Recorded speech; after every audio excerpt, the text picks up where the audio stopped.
एक दिन गौतम बुद्ध अपने शिष्यों के मध्य शांति की चर्चा कर रहे थे। चर्चा करते हुए उन्होंने अपने शिष्यों को एक कथा सुनाई। एक बार की बात है, एक व्यापारी था। उसने व्यापार में खूब कमाई की, बड़े बड़े मकान बनवाए, नौकर चाकर रखे। लेकिन दुर्भाग्य की बात है कि उसके दिन फिर से फिर गए। व्यापार में घाटा आया और वह एक एक पैसे के लिए मोहताज हो गया। जब उसकी परेशानी असहनीय हो गई, तब वह एक साधु के पास गया और रोते हुए बोला, महाराज, मुझे कोई मार्ग बताइए जिससे मुझे शांति मिले। आज मेरा पूरा धन डूब चुका है, मैं पूरी तरीके से बर्बाद हो चुका हूं। मुझे समझ में नहीं आ रहा कि अब मैं क्या करूं। उसकी बात को सुनकर साधु ने पूछा, तुम्हारा सब कुछ चला गया?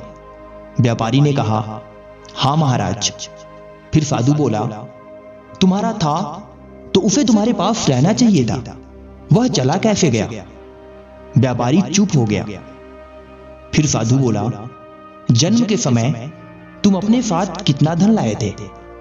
व्यापारी बोला, स्वामी जी, जन्म के समय तो सब खाली हाथ आते हैं। साधु बोला, ठीक है, अब ये बताओ कि मरते समय अपने साथ कितना ले जाना चाहते हो? व्यापारी बोला, मरते समय साथ कौन ले जाता है, जो मैं ले जाऊंगा।